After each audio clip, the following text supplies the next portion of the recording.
Hey, this is Brandon with Chiro. I've got Ben with Chiro. For those of you who don't know Ben, he does a lot of our research. One of the smartest guys in the room. We depend on him for a lot of our research. And one of the research articles he dug up was on friction radiculitis. I had never heard of friction radiculitis, so I was curious on what it is and why it matters to you. And I've seen this patient. Ben's seen this patient. You've seen this patient.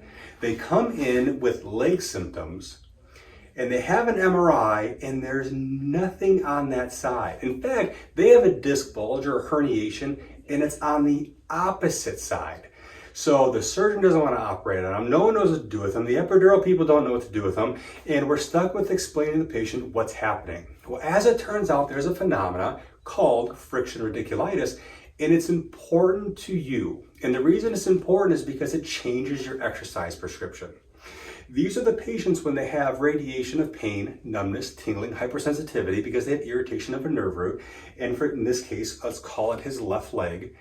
And you start to do your nerve flossing and they get worse. We get peripheralization of symptoms. We get worse symptoms.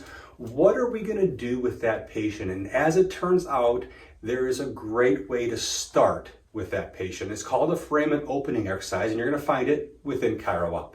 So what I'm going to have my patient do is laying on their side, and I'm just going to slowly, passively bring his leg up to 90 degrees of hip flexion, and then his legs fall off the table.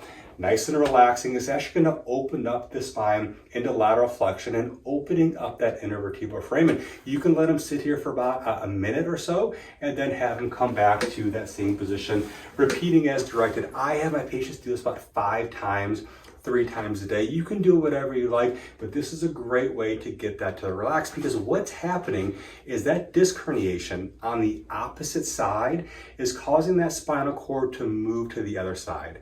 And that the nerve root is dropping down through the inferior vertebra and is causing a little bit of an arcing or a little bit of a friction against that pedicle.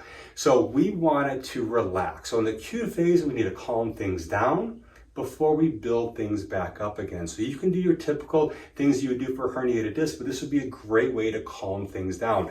Now, once you're ready to build things back up, your patient needs to learn how to do a nerve floss, because we need to get motion back to that joint, something that as evidence-based chiropractors we do so well.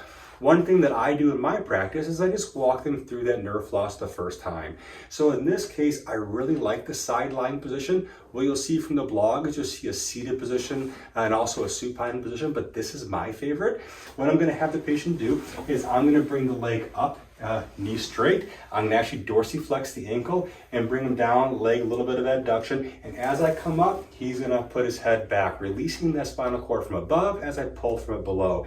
As I come back into knee flexion, as you can see, he's bringing his head down into flexion. He knows how to do all these exercises, 1, because he does it with his patients, but 2, because he is a whiz with all the research that we do here. And then back down. I'm going to have my patient do that to feel what that pain feels like. Because they're going to feel a little tug in the back part of the leg. They're going to feel that sciatic nerve. And I want them to be able to feel it in here, so when they go home, they can feel it at home and hopefully force a little bit more range of motion. If you want more information and all the research on everything I just talked about, check out Chiro Up, and most importantly, read the blog. Thanks. I look forward to talking to you next week.